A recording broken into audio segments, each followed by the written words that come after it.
Good morning, students. Today I will teach the chemical properties of metal and non-metal. Chemical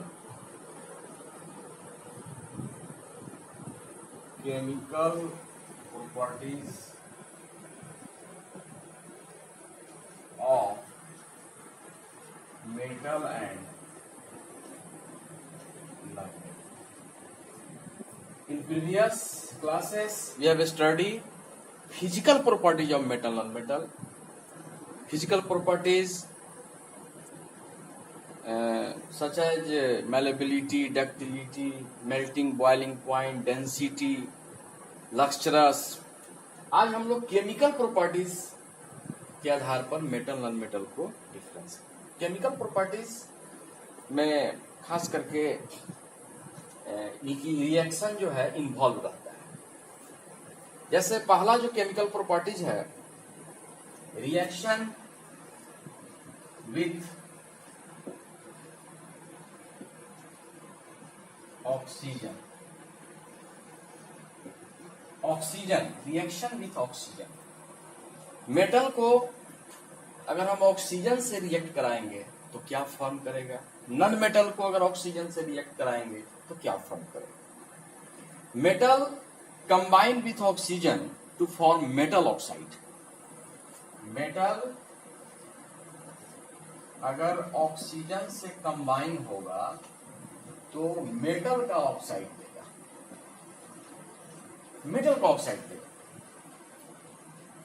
metals like जैसे sodium है, potassium है, और some of the most reactive metal react with oxygen to form metal oxide. जैसे एक example मैं आपको दे रहा हूं, सोडियम मोस्ट रिएक्टिव मेटल है। कुछ जितने मेटल्स हैं कुछ मोस्ट रिएक्टिव भी हैं, कुछ उससे कम रिएक्टिव है और कुछ लिस्ट रिएक्टिव है। इसका चार्ट आप लोग याद रखिएगा, मैं लिखवा भी दूंगा। सबसे मोस्ट रिएक्टिव पोटेशियम, उसके बाद सोडियम, कैल्शियम, मैग्नीशियम, एल्यूमिनियम, ये मोस्ट रिएक्टिव है।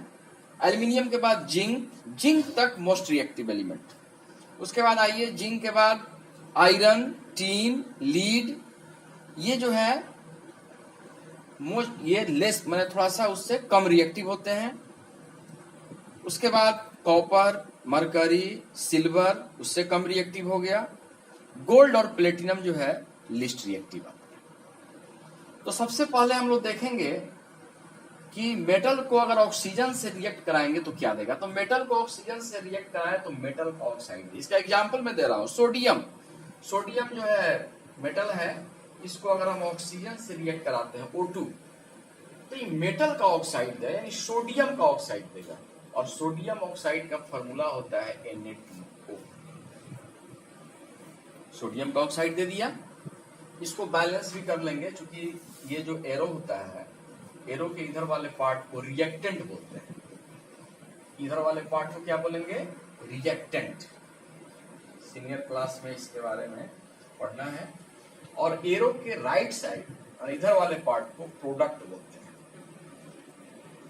तो हमेशा रिएक्टेंट और प्रोडक्ट में एटम की संख्या इक्वल होनी चाहिए। यहाँ देख रहे हैं कि सोडियम के 2 एटम है और यहाँ सोडियम का एक ही एटम अनबैलेंस्ड है। यहाँ ऑक्सीजन का 2 एटम है, यहाँ ऑक्सीजन एक, ये भी अनबैलेंस्ड है। क्योंकि ये जब रिएक्शन को जब हमने रिप्रेजेंट कर दिया तो केमिकल इक्वेशन होगा। इसको केमिकल इक्वेशन कहेंगे।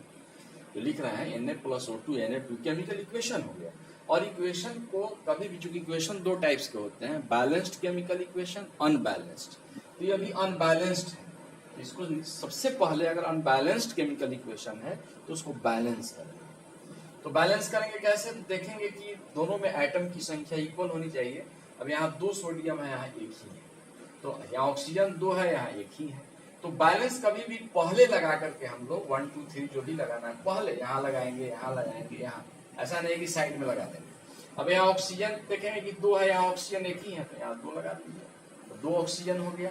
अब सोडियम देखिए 2 2 या 4, 4 सोडियम हो गया, तो यहाँ पर 4 लगा। अब देखेंगे कि दोनों में एटम की संख्या सेम है।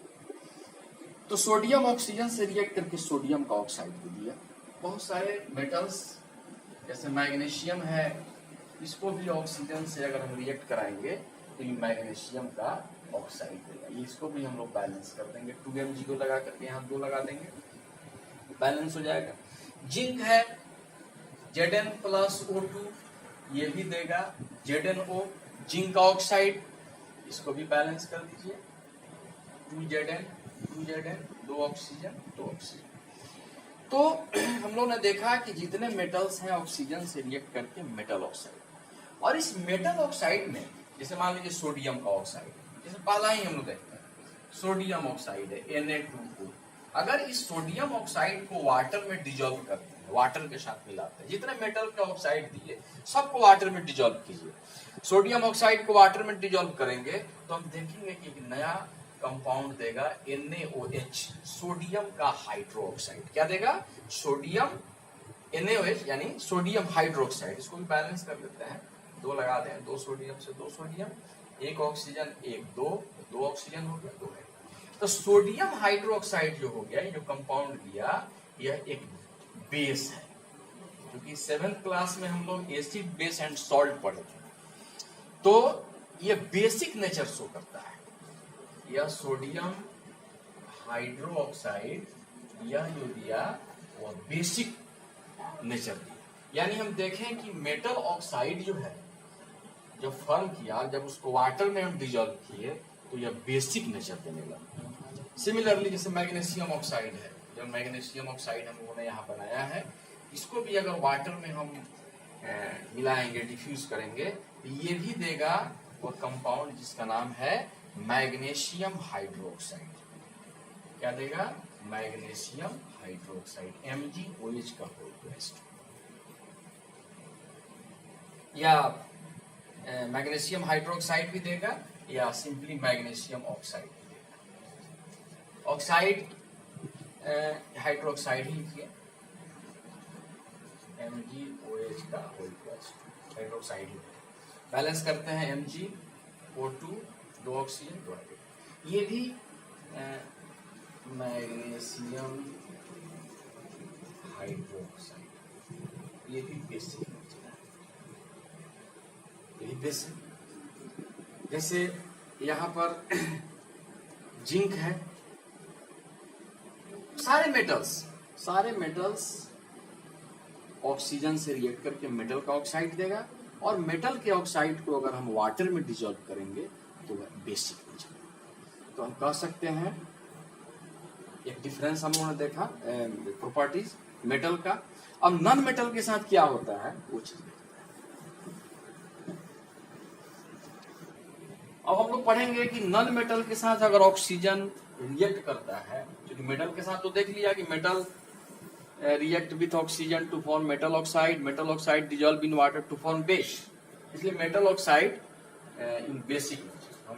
हम नॉन मेटल के साथ, नॉन मेटल को अगर हम ऑक्सीजन से कंबाइन कराते हैं तो ये देगा नॉन मेटल ऑक्साइड। ठीक है, जैसे कार्बन है, कार्बन नॉन मेटल है, ऑक्सीजन से रिएक्ट करा दिए, कार्बन का ऑक्साइड दे दिया।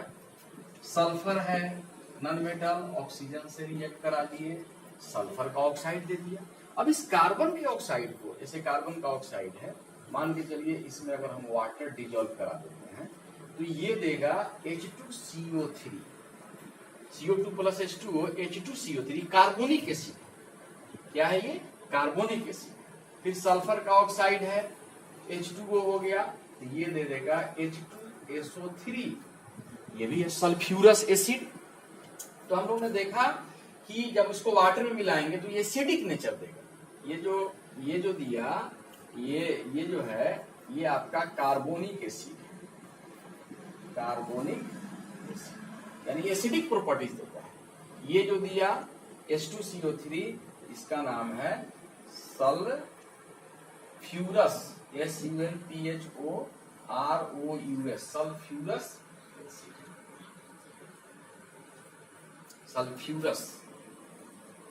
तो हम लोगों ने देखा कि नॉन मेटल का जो ऑक्साइड होगा वह एसिडिक नेचर देगा और मेटल का जो ऑक्साइड होगा वो बेसिक नेचर देगा। तो निश्चित रूप से हम लोग ऑक्सीजन का प्रॉपर्टीज या हम लिख सकते हैं कि मेटल, ऐसे लिखिए कि metal react with oxygen to form metal oxide and then dissolve in water to form basic nature। Metal को अगर ऑक्सीजन से कराएंगे तो मेटल का ऑक्साइड होगा और वाटर में जब डिजॉल्व करेंगे तो बेसिक नेचर देगा। But non metal react with oxygen to form, अगर नॉन मेटल को ऑक्सीजन से रिएक्ट कराते हैं to form non metal oxide, तो यह नॉन मेटल ऑक्साइड देगा and then dissolve in water, अगर उसको वाटर में डिजॉल्व करेंगे to form acidic nature। दोनों में डिफरेंस हम लोग देखा on the basis of chemical properties.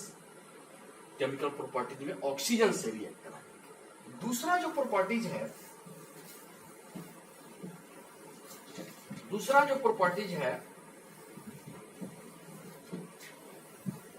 Reaction with, दूसरा जो प्रॉपर्टीज है reaction with water. Reaction with water, अगर मेटल को वाटर से रिएक्ट कराएंगे तो क्या फॉर्म करेगा, नॉन मेटल को वाटर से रिएक्ट कराएंगे तो क्या फॉर्म करेगा। तो metal react with water to produce metal hydroxide या metal oxide and hydrogen gas liberated. Metal such as sodium, potassium, calcium which are very reactive react with cold water. Water में भी कुछ metal cold water से करते हैं, कुछ hot water से करते हैं, कुछ वाटर वेपर से भी करते हैं।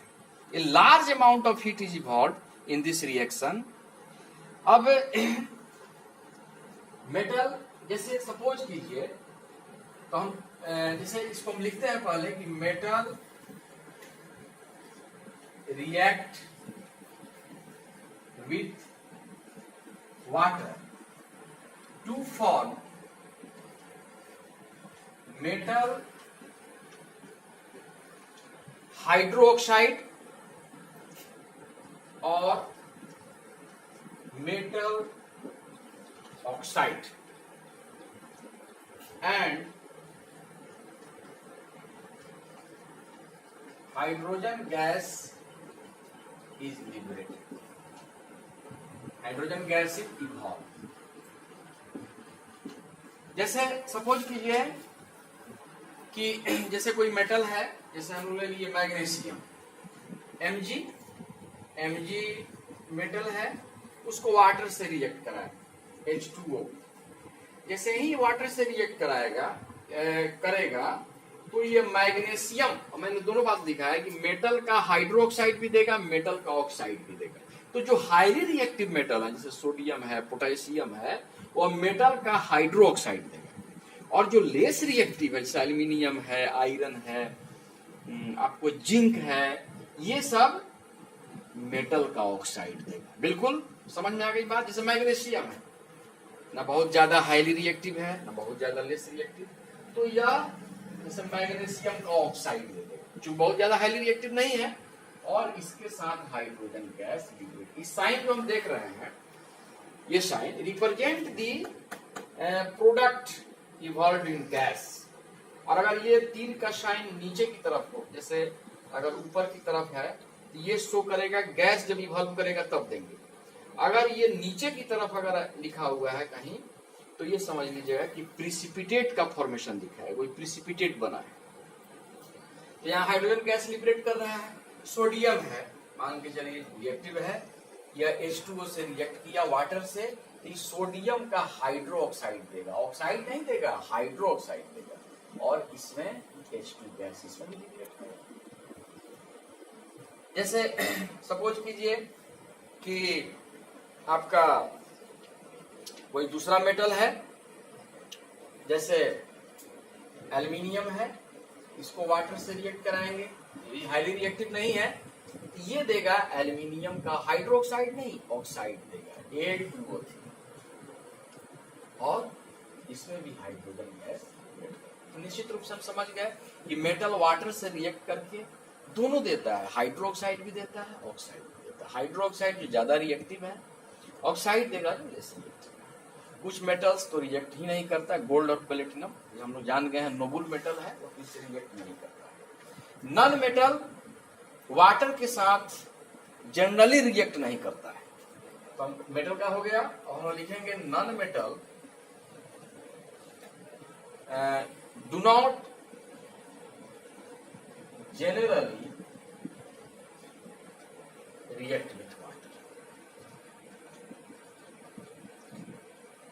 ये नहीं करता है। मान लीजिए oxygen dissolve in water in very less amount. This is your the substances of aquatic living organism as their lives depend on the oxygen which dissolve in water. Chlorine, another non-metal, dissolve in water to form an acidic solution. तो metal ही generally react करता है, non metal नहीं करता है। तो दूसरा हम लोगों ने जो डिफरेंस मेटल नॉन मेटल में देखा on the basis of chemical property, last difference है केमिकल प्रॉपर्टीज के आधार पर, वो है reaction with dilute acid. Reaction with dilute acid first हम लोगों ने पढ़ा ऑक्सीजन के साथ, दूसरा प्रॉपर्टी वाटर के साथ, अब डाइल्यूट एसिड। एसिड दो प्रकार के होते हैं, डाइल्यूट और एक कंसंट्रेटेड। डाइल्यूट मतलब जिसमें वाटर मिक्स होता है, जैसे सल्फ्यूरिक एसिड हम लिखते हैं डाइल्यूट सल्फ्यूरिक एसिड। तो डाइल्यूट का मतलब हो गया कि उसमें वाटर मिक्स है। कंसंट्रेटेड सल्फ्यूरिक एसिड, इसका मतलब है कि उसमें वाटर मिक्स नहीं है, सिर्फ क्या है, एसिड है। तो यह रिएक्शन हम लोग को पढ़ना है डाइल्यूट के साथ, डाइल्यूट एसिड के साथ क्या देगा। तो जनरली जितने मेटल्स जो highly reactive metals react with dilute acid to form a salt and evolution of hydrogen gas. इसमें भी हाइड्रोजन गैस लिबरेट करेगा और सॉल्ट देगा। ठीक है, क्या देगा, सॉल्ट देगा। तो हम कहेंगे कि metals react with dilute acid to form salt and hydrogen gas. Non-metal do not react with dilute acid. Non-metal acid से रिएक्ट नहीं करता है, सिर्फ क्या करता है, मेटल ही करता है, और रिएक्ट करके वो सॉल्ट और हाइड्रोजन गैस उस मेटल का करस्पॉन्डिंग सॉल्ट देगा। जैसे सोडियम है, तो सोडियम को मान लीजिए किसी एसिड से कराइए, जैसे हाइड्रोक्लोरिक एसिड है HCl, डाइल्यूट लीजिएगा और ये रिएक्ट जब करेगा तो इस सोडियम का क्लोराइड बनाएगा NaCl, और इसमें भी हाइड्रोजन गैस लिबरेट करेगा। यहाँ H2 है, हाइड्रोजन गैस का फॉर्मूला H2 होता है, दो हाइड्रोजन यहाँ एक ही हाइड्रोजन है, इसके पहले दो लगा दीजिए, दो हाइड्रोजन हो गया। अब देखेंगे दो क्लोरीन हो गया, एक ही क्लोरीन है, इसके पहले दो लगा दीजिए, दो क्लोरीन, अब दो सोडियम हो गया, इसके पहले बैलेंस हो गया। तो ये मेटल है, ये डाइल्यूट एसिड है, ये सॉल्ट दिया, और ये हाइड्रोजन गैस। बहुत सारे मेटल्स जैसे Fe है, ये भी आपका आयरन के नाम से हम लोग जानते हैं। इसको भी अगर हम HCl से रिएक्ट कराते हैं तो ये भी आयरन का क्लोराइड देगा FeCl2, और ये भी हाइड्रोजन गैस लिबरेट करेगा, फेरस क्लोराइड इसको बोलते हैं। बैलेंस इसको भी कर लेंगे हम लोग। जिंक भी मेटल है, इसको अगर हम लोग रिएक्ट कराते हैं सल्फ्यूरिक एसिड H2SO4 डाइल्यूट लेंगे तो जिंक का सल्फेट देगा, ZnSO4 और प्लस इससे भी हाइड्रोजन गैस डिग्रेड करेगी। तो हम लोग ये समझ गए कि मेटल, जो भी मेटल है जो रिएक्ट करते हैं वह डाइल्यूट एसिड से रिएक्ट करके सॉल्ट और हाइड्रोजन गैस ही देंगे। नन मेटल डाइल्यूट एसिड से रिएक्ट नहीं करता है। तो हम लोग 3 प्रॉपर्टीज के आधार पर मेटल नॉन मेटल का डिफरेंस पढ़े। फिर नेक्स्ट क्लासेस में इससे रिलेटेड फिर हम लोग